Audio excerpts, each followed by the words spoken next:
Halo teman-teman edukator virtual, hari ini izinkan saya untuk menyampaikan 8 budaya positif di sekolah.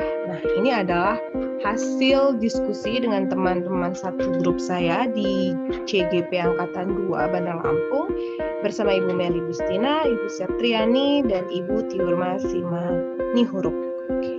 Jadi hasil diskusi kami itu ada 8 budaya positif sekolah yang bisa teman-teman lihat di slide ini. Oke, mari kita langsung ke slide pertama.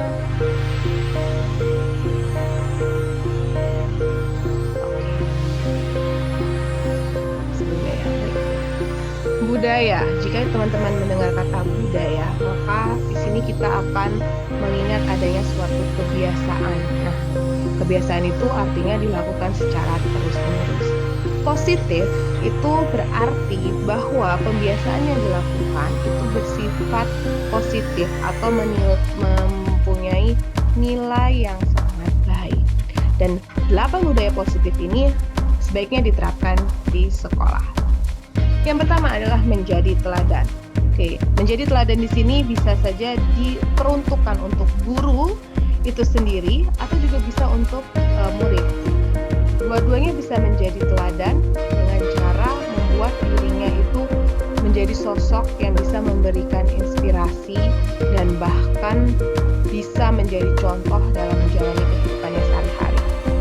Selanjutnya, budaya positif yang kedua adalah berdiskusi dan menghargai pendapat orang lain. Oke.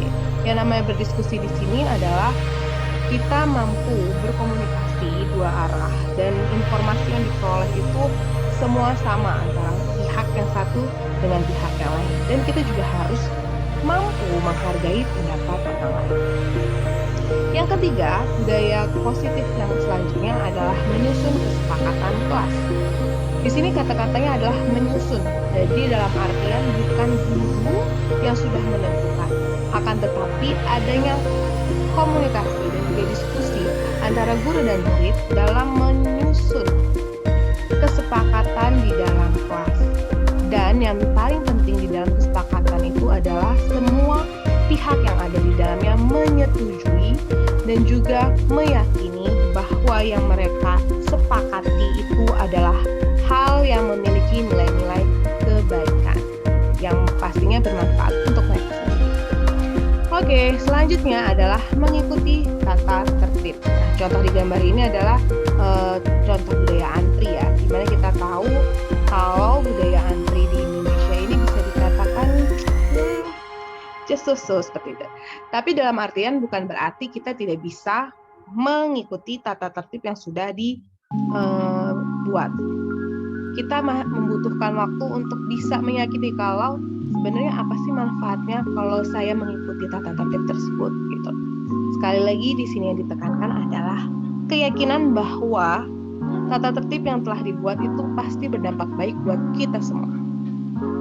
Oke, budaya positif lainnya adalah melakukan gerakan literasi. Nah, literasi di sini adalah suatu kegiatan di mana kita membaca, mencari, menganalisis suatu informasi dan kemudian menyerapnya dan diterapkan dalam kehidupan sehari-hari. Jadi literasi itu bukan hanya sekedar ilmu pengetahuan ya, tapi juga bisa suatu informasi yang berhubungan tentang minat, bakat atau hobi seseorang. Yang pasti sih ada manfaatnya buat kehidupan kita selanjutnya.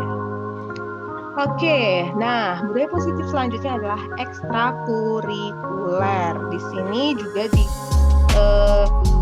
diutamakan untuk cinta kebersihan dan lingkungan. Ekstrakurikuler merupakan suatu wadah bagi murid dan juga guru tentunya untuk meningkatkan kemampuan mereka dalam mandiri, eksplorasi, mencintai alam dan juga bisa mencintai dirinya sendiri. Dan jangan lupa cinta kebersihan dan lingkungan di sini juga berhubungan dengan kebersihan diri, kebersihan di sekitar kita, dan jika memungkinkan ya kebersihan dalam lingkungan sekitar ya. Oke, ini adalah budaya positif yang terakhir, yaitu menghormati dan melestarikan budaya lokal dalam kehidupan sehari-hari. Jadi di sini yang ingin ditekankan adalah Indonesia Indonesia itu memiliki beraneka ragam budaya yang mengakibatkan banyaknya perbedaan atas budaya-budaya tersebut. Oleh karena itu, dibutuhkan yang namanya saling menghargai dan saling menghormati antar perbedaan tersebut. Sehingga perbedaan ini bisa memperkuat hubungan, kerukunan, dan kedamaian di Indonesia. Oke, ini ternyata bukan yang terakhir ya. Ada lagi, yaitu senyum, sapa, salam, sopan, dan santun. Jadi kalau selama ini kita sering mendengarnya adalah 3S ya, senyum, sapa, salam. Tapi seiring dengan berjalannya waktu, tambah lagi namanya sopan dan santun. Kenapa? Jika kita memang sudah senyum, sudah sering menyapa orang, sudah memberikan salam, tapi tidak ada sopan santun di dalamnya ya, jadinya meaningless gitu atau kurang bermakna lah. Oke. Baik, itu saja. Terima kasih atas perhatiannya, teman-teman. Semoga video ini bermanfaat. Assalamualaikum warahmatullahi wabarakatuh. Bye-bye.